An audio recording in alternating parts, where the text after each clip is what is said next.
Subscribe to our YouTube channel and press the bell icon to get the latest updates. आज के छोटे मगर देश के अर्थतंत्र के लिए बहुत महत्वपूर्ण कार्यक्रम में उपस्थित श्रीमान प्रहलाद जोशी जी, कोयला और खदान मंत्री भारत सरकार, श्री अनिल कुमार जैन, कोयला सचिव महोदय, श्री एम नागराजू जी, श्री अरुण मेहता जी और उपस्थित सभी भाइयों और बहनों, आज एक महत्वपूर्ण कार्यक्रम में हम यहां पर उपस्थित हैं। एक लंबे समय से कोयला क्षेत्र की स्थगितता को दूर करना, कोयला क्षेत्र में पारदर्शिता लाना और कोयला क्षेत्र के अंदर जितनी क्षमता पड़ी है इसका संपूर्ण दोहन, इसका संपूर्ण उपयोग देश के अर्थतंत्र को गति देने के लिए हो पाए, इसके लिए प्रयास हो रहे थे। मुझे आनंद है कि देश के प्रधानमंत्री नरेंद्र मोदी जी के नेतृत्व में प्रहलाद भाई ने 19 से कोयला क्षेत्र को जो गति की दी है, इससे आज एक इसका महत्वपूर्ण और पहला पड़ाव हम पार कर आगे बढ़ रहे हैं, जो एक शुरुआत है और आगे और जाना है। मित्रों, कोयला क्षेत्र का बहुत सारे आंकड़े मैं नहीं जाना चाहता, मगर दूर से अगर कोयला क्षेत्र को देखते थे तो हमेशा एक भाव खड़ा होता था कि जितनी क्षमता देश की इकोनॉमी को कंट्रीब्यूट करने की कोयला क्षेत्र की है, इसकी 1/3 भी कंट्रीब्यूशन नहीं मिल रहा है।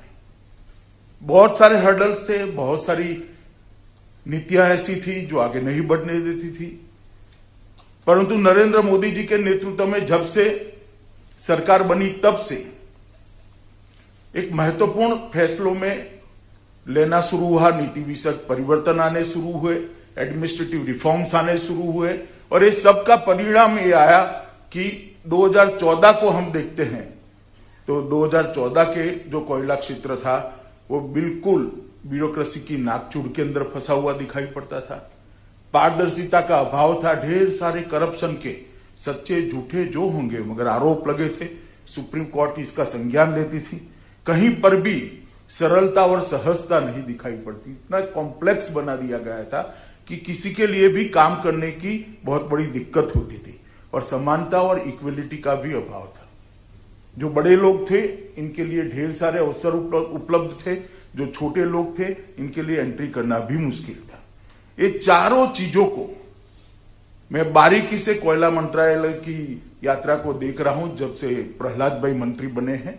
ये चारों चीजों को बहुत अच्छे तरीके से दूर कर आज कोयला क्षेत्र में बिल्कुल भरोसे से कह सकता हूं कि ऐसी जगह पर आकर खड़ा है कि 5 ट्रिलियन इकोनॉमी के हमारे लक्ष्य में सबसे बड़ा कंट्रीब्यूटर अगर कोई एक क्षेत्र होगा तो निश्चित रूप से कोयला क्षेत्र होगा। वहां पर आकर हम खड़े हैं।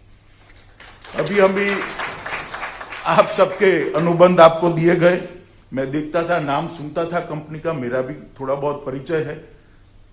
बहुत सारे ट्रेडिंग के व्यवसाय में रहे हुए लोगों को भी ये मौका मिला है। 6 साल पहले कल्पना कोई नहीं कर सकता और मैं कहना चाहता हूं जिन नए लोगों को ये आज मौका मिला है उनको कि आपको स्केल बदलने का एक बहुत बड़ा मौका भारत सरकार ने दिया है, प्रधानमंत्री जी ने दिया है, श्री प्रहलाद जोशी ने दिया है। आपके जीवन में स्केल बदलने का मौका मिला है, वो ही बताता है कि यहां पर इक्वालिटी का भाव है, यहां पर पारदर्शिता है, वरना पारदर्शिता न होती तो आपकी एंट्री ही शायद बहुत दिक्कत वाली होगी। मित्रों, ये महत्वपूर्ण क्षेत्र के अंदर आज जो 2 चीजें होने जा रही है, एक तो पहले जो सफल बिल्डर थे उनको उनके अधिकार पत्र दिए गए हैं और सिंगल विंडो सिस्टम की भी आज शुरुआत हो रही है। मैं इसलिए प्रहलाद जी और इनके मंत्रालय को बहुत बहुत अभिनंदन देता हूं, साधुवाद देता हूं। मित्रों, प्रधानमंत्री जी का जो स्वप्न है आत्मनिर्भर भारत का, 130 करोड़ का मार्केट, 130 करोड़ की आबादी का मार्केट हमारे पास दुनिया का सबसे ज्यादा इंटेलिजेंट युवा है, सबसे ज्यादा पढ़ा लिखा युवा है। हमारे पास मेहनत कश मजदूर भी है और हमारे पास एक पारदर्शी लोकतंत्र भी है, मगर ये देश आत्मनिर्भर न हो ऐसा कैसे चलेगा। प्रधानमंत्री जी ने एक विजन रखा है कि आत्मनिर्भर भारत की रचना करना। 2022 आजादी के 75 साल जब समाप्त हो तब हर क्षेत्र के अंदर भारत आत्मनिर्भर हो, यहां से दुनिया को गति मिले, यहां से दुनिया की अर्थतंत्र को गति मिले। और जब दुनिया के अर्थतंत्र को भारत गति देता है तब भारत का अर्थतंत्र का उभर कर आना बहुत स्वाभाविक है। आत्मनिर्भर भारत हर क्षेत्र में जब तक नहीं होता तब तक प्रधानमंत्री जी का स्वप्न सफल नहीं होता। और मैं मानता हूं कोयला एक महत्वपूर्ण क्षेत्र है आत्मनिर्भर भारत के स्वप्न को सिद्ध करने के लिए, क्योंकि जैसे बताया आज भी लगभग ऊर्जा का 72% हिस्सेदारी कोयला क्षेत्र से। मैं मानता हूं कि अनुपात जल्दी बदलना चाहिए, हमने चेंज करना चाहिए, मगर हमारे पास कोयला पड़ा है, हमारे पास कोयले का बहुत बड़ा भंडार पड़ा है और $5 ट्रिलियन की इकोनॉमी को इसकी लक्ष्य की पूर्ति करनी है तो ये भंडार का दोहन भी करना पड़ेगा और इससे अर्थतंत्र को गति भी देनी पड़ेगी। और पिछले 6 वर्षों के अंदर बहुत अभूतपूर्व उत्पादन हुआ है। मैंने 60 साल के कल आंकड़े स्टडी किए थे और 6-6 साल के 10 स्पेल बनाए। मुझे कहते हुए गर्व होता है कि उत्पादन की वृद्धि सबसे ज्यादा आजादी के बाद यही 6 साल के अंदर हुई है, जो 6 साल मोदी जी के नेतृत्व में। विश्व का चौथा सबसे बड़ा भंडार हमारे पास है और हमारे पास मांग भी बहुत है, फिर भी एक और तो भंडार उपलब्ध है, दूसरी ओर कंजम्पशन की क्षमता भी है, परंतु कोयला आयात भी किया जा रहा है। मैं मानता हूं कि हमारे देश के लिए बहुत जरूरी है कि कोयला निकालने की गति हम लगभग बढ़ाए, क्योंकि वर्ष 19-20 के अंदर ही 250 मिलियन टन कोयले का हमने आयात किया है, जो हमारे देश के लिए ना ठीक है ना हमारे अर्थतंत्र के लिए ठीक है। आज एक कार्यक्रम के अंदर ये 2 कार्यक्रमों को एक साथ जोड़ा गया है, मगर इसके अलावे भी ढेर सारे सुधार भी किए गए।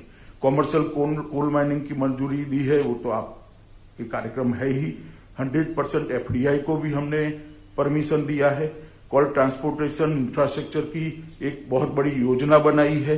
ईज ऑफ डूइंग बिजनेस के माध्यम से सबसे ज्यादा सुधार अगर किसी एक क्षेत्र के अंदर हुए हैं तो कोयला क्षेत्र के अंदर। कोल गैसिफिकेशन के लिए भी नए इनिशिएटिव लिए गए हैं और ये सारे इनिशिएटिव को जमीन पर उतारने के लिए इसके अनुकूल नीतियां बनाने की भी गति बहुत बड़ी हुई। हम सब जानते हैं कि यीशु का 2020 का साल जो था वो पूरे विश्व के लिए संकट था। कोरोना महामारी ने पूरे विश्व को जकड़ कर रखा था। मानव जात ने शायद इतना बड़ा संकट कभी नहीं झेला होगा और जो देश दुनिया का नेतृत्व करते थे वो सब देश इसमें इनको मार्ग नहीं दिखाई पड़ता था। भारत के अंदर प्रधानमंत्री जी के नेतृत्व में कोरोना के खिलाफ लड़ाई बहुत अच्छे तरीके से लड़ी गई और हमें बहुत अच्छी सफलता मिली। आंकड़ों को देखते हैं तो अमेरिका, इंग्लैंड, फ्रांस, इटली, ढेर सारे विकसित माने जाने वाले देशों की तुलना में मृत्यु दर भी हमारा सबसे कम है और हमारा फैलने का दर भी अब बहुत कम होने लगा है। ये बताता है कि जहां इंफ्रास्ट्रक्चर की विशेष कर हेल्थ सर्विसेज के इंफ्रास्ट्रक्चर की बहुत कमी मानी जाती थी, वहां पर हमने अपने आप को आत्मनिर्भर कराया। चाहे पीपीई किट बनानी है, चाहे वैक्सीन बनानी है, चाहे वेंटिलेटर बनाने हैं, चाहे छोटे से छोटी जगह पे हेल्थ इंफ्रास्ट्रक्चर डिस्ट्रिक्ट लेवल पर खड़ा करना है। और इसी का परिणाम है कि हम सफलता से बाहर निकले और कुछ ही दिनों में वैक्सीनेशन का कार्यक्रम भी शुरू हो जाएगा और मैं मानता हूं दुनिया का सबसे बड़ा वैक्सीनेशन का कार्यक्रम भारत में शुरू होने जा रहा है थोड़े दिनों के अंदर ही। ये लड़ाई तो हम सफलतापूर्वक लड़े ही, परंतु इसका एक दुष्परिणाम था कि दुनिया भर के अर्थतंत्र पर बहुत बुरी असर पड़ी। लॉकडाउन हुए, फैक्ट्रियां बंद हो गई, माल की ढुलाई बंद हो गई, सब तरह से अर्थतंत्र पर बुरी असर पड़ी। भारत के अर्थतंत्र पर भी बुरी असर पड़ना बहुत लाजमी था और पड़ी भी है। परंतु अभी इकोनॉमिस्ट वी शेप रिकवरी की बात करते हैं, सब ग्राफ तो दे देते हैं वी शेप, मगर वी शेप रिकवरी क्यों आई? मैंने नजदीक से देखा है कि एक और तो कोरोना के खिलाफ लड़ाई लड़ी जा रही थी, खुद प्रधानमंत्री जी इसका नेतृत्व करते थे और प्रधानमंत्री जी ने शुरुआत से कोरोना के खिलाफ लड़ाई का एक चरित्र तय किया था कि दुनिया भर में कोरोना के खिलाफ सरकारें लड़ती है, भारत के अंदर सरकार और 130 करोड़ लोग साथ में मिलकर ये लड़ाई को लड़ेंगे और जीतेंगे। इसके कारण हमें सफलता मिली है। और दूसरी ओर इसी कालखंड के अंदर जब सब गतिविधियां बंद थी, पॉलिसी रिफॉर्म के लिए ढेर सारे फैसले लेने का काम नरेंद्र मोदी सरकार ने किया। ढेर सारे फैसले, आप कल्पना नहीं कर सकते इतने फैसले लिए। कुछ की घोषणा हो गई, कुछ की घोषणा अभी होगी। कृषि के अंदर, कृषि के क्षेत्र के अंदर ढेर सारे बदलाव किए गए। शिक्षा नीति इसी समय के अंदर हमारी पूरी होकर बाहर आई।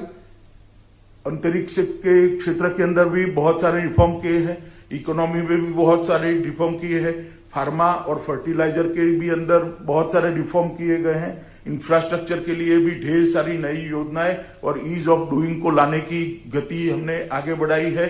और ईज ऑफ डूइंग को भी जितने हर्डल और थे, इसका एक एडमिनिस्ट्रेटिव खाका तैयार करने का काम इसी कोरोना काल के अंदर किया। विश्व में कहीं पर भी कोरोना के खिलाफ लड़ते लड़ते आने वाली मंदी को आगे कैसे निपटना, इसकी तैयारी नहीं हुई कि भारत सरकार ने नरेंद्र मोदी जी के नेतृत्व में 2 मोर्चों पर लड़ाई लड़ी। कोरोना के खिलाफ तो लड़ाई लड़े ही लड़े, सफलता भी प्राप्त करी, और मंदी के खिलाफ भी लड़ाई लड़े कि जो आने वाली थी उसको दूरदृष्टि से देखकर ढेर सारी नीतियां, ढेर सारे रिफॉर्म बनाए गए और अब धीरे धीरे इंप्लीमेंट हो रहा है। मैं आपको कहते हुए मुझे आनंद है, आज आप जो कर रहे हैं वो भी कोरोना काल के अंदर ही इसका जन्म हुआ है। जून के अंदर शायद आपने बिडिंग 18 जून को शुरू हुई प्रक्रिया और आज आप लोगों के हाथ में अधिकार पत्र दे दी गई। इस तरह के ढेर सारे बदलाव मैं आपको गिना ही नहीं सकता। 5 ट्रिलियन इकोनॉमी, $5 ट्रिलियन इकोनॉमी का जो हमारा लक्ष्य है, कोरोना हमें थोड़ी गति तो इसकी स्लो कर सकता है, मगर मैं आपको विश्वास दिलाता हूं मोदी जी के नेतृत्व में इस लक्ष्य को हम पूर्णतया सिद्ध करेंगे और इस लक्ष्य को पार कर कर भारत एक महत्वपूर्ण मकाम पास करेगा। आज लगभग 40 निजी कंपनियों और 2 सार्वजनिक कंपनियों ने जो हिस्सा लिया था, उसमें से 23 खदानों का आवंटन हुआ है। मैं मानता हूं इससे मध्य भारत और पूर्व भारत, विशेषकर झारखंड, मध्य प्रदेश, महाराष्ट्र और उड़ीसा, इसके जो 19 कॉल ब्लॉक है, इसके हस्ताक्षर हो गए हैं और कुछ होना है। मगर ये जो 14 सक्सेसफुल बिडर है, मेरा आप सबसे एक ही निवेदन है कि आप गति बढ़ाइएगा, गति बनाइएगा, क्योंकि भारत को गति चाहिए, कोयला क्षेत्र को भी गति चाहिए। ये इंपोर्ट जितना हो सके उतना जल्दी कम करने का लक्ष्य लेकर चलिए। आप सिर्फ आपकी कंपनी का विचार मत करिएगा। आप जितना स्पीड बढ़ाएंगे, जितनी गति बढ़ाएंगे, मिशन मोड पे काम को ले जाएंगे, देश के अर्थतंत्र का भी इतना ही फायदा है। और अगर एक बार देश का अर्थतंत्र बड़ा होता है तो मौके तो हम लोगों के लिए क्या बढ़ेंगे, आपके लिए ही बढ़ेंगे। वह $5 ट्रिलियन की इकोनॉमी अगर बन जाती है तो आपके लिए भी नए रास्ते खुलेंगे, नए आयाम बढ़ेंगे। तो आज अनुबंध मिलना बहुत महत्वपूर्ण है, इसका एक महत्व भी है, परंतु इससे ज्यादा महत्वपूर्ण है उसका जमीन पर उतरना और प्रैक्टिकली माइनिंग शुरू होना, जो आप ही कर सकते हो, सरकार कर नहीं सकती।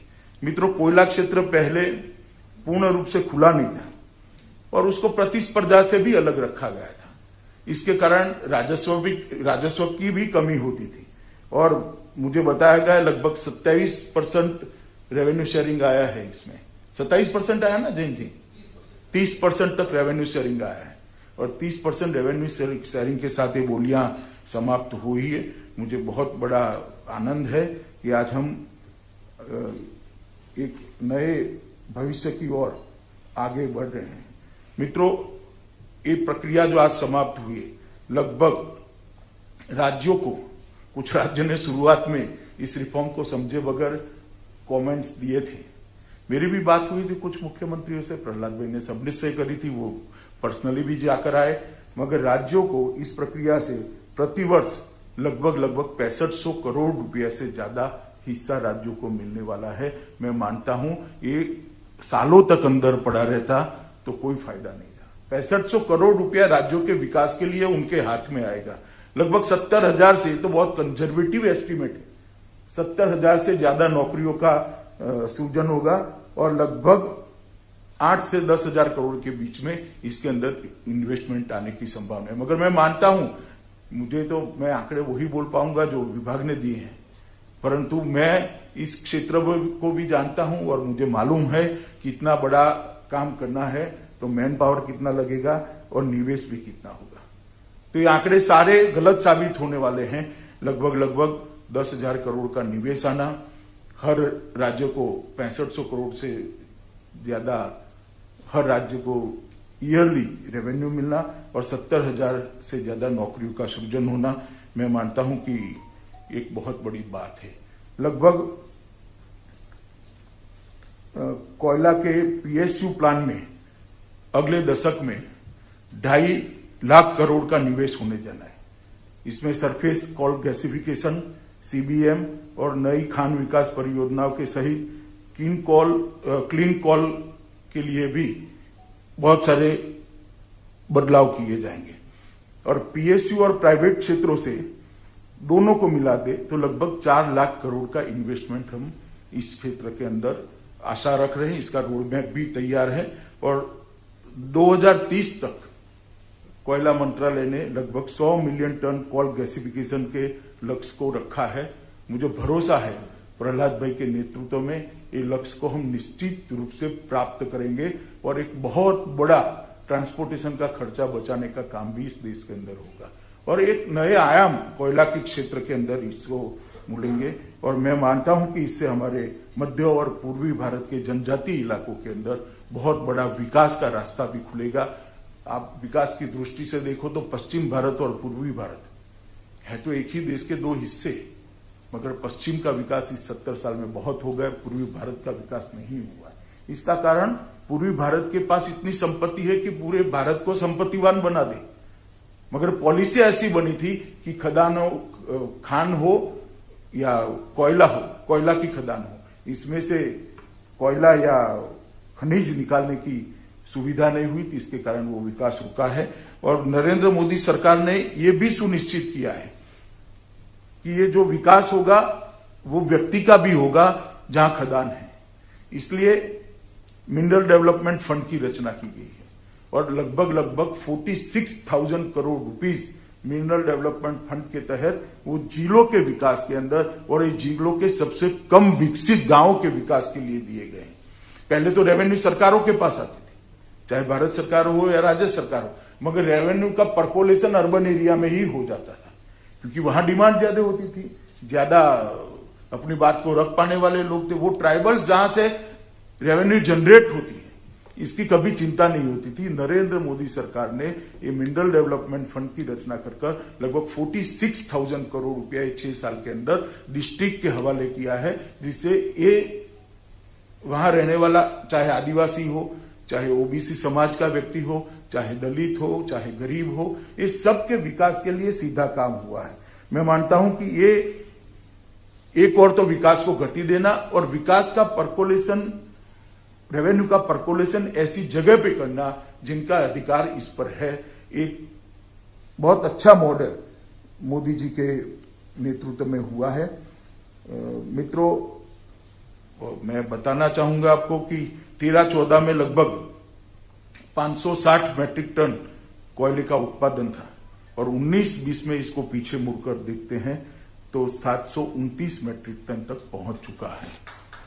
मगर मैं मानता हूं इससे संतोष लेने जैसी बात नहीं है।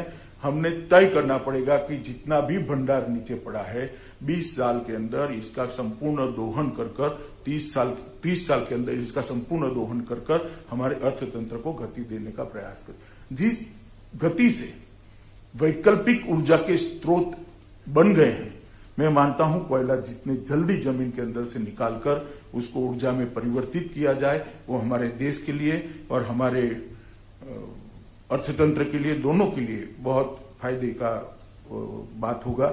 आज मैं इस कार्यक्रम में ज्यादा बोलना नहीं चाहता। प्रहलाद भाई ने बहुत मेहनत की, मैंने देखा है, बहुत सारे हर्डल भी आए कि कोयला क्षेत्र में रिफॉर्म करना मतलब रेगिस्तान के अंदर जहाज चलाने जैसी बात है। इतनी जकड़न वाला एक डिपार्टमेंट था। आज रिफॉर्म की गति आगे बढ़ चुकी है। मोदी जी के विजन को प्रहलाद भाई ने जमीन पर उतारा है और मैं मानता हूं कि 2023-24 तक 1 बिलियन टन कोयला निकालने का जो लक्ष्य है ये वो प्राप्त कर पाएंगे। इसके साथ गरीबों के कल्याण के लिए भी ढेर सारी योजनाएं, आयुष्मान भारत हो, घर देने की हो, स्वच्छ भारत के तहत शौचालय देने की हो, बिजली और शुद्ध पानी देने की योजनाएं भी जिस क्षेत्र से ही आता है और कोयला क्षेत्र के मजदूरों के लिए हम लागू करने जा रहे हैं।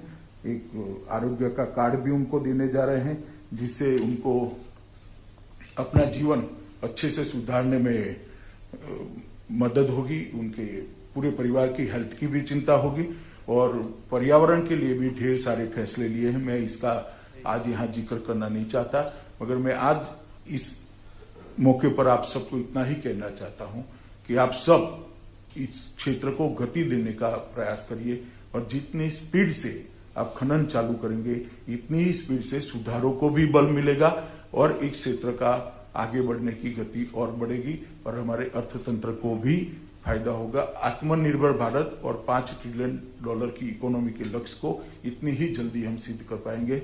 मैं फिर से एक बार प्रहलाद जोशी के नेतृत्व में कोयला मंत्रालय की पूरी टीम को हृदय से बधाई देना चाहता हूं कि इतने कम समय के अंदर ये रिफॉर्म को उन्होंने जमीन पर उतारा है और आज से आप लोग अपना काम शुरू करने के लिए आपको अधिकार भी दिया है और बाकी सारे रिफॉर्म भी आने वाले पाइपलाइन में ही है। मुझे भरोसा है कि आते ही $5 ट्रिलियन इकोनॉमी का जो हमारा लक्ष्य है इसमें सबसे बड़ा कंट्रीब्यूटर कोयला क्षेत्र बन सकता है और बनने के लिए वो सुसज्ज भी है, तैयार भी है। आप सब भी तैयार है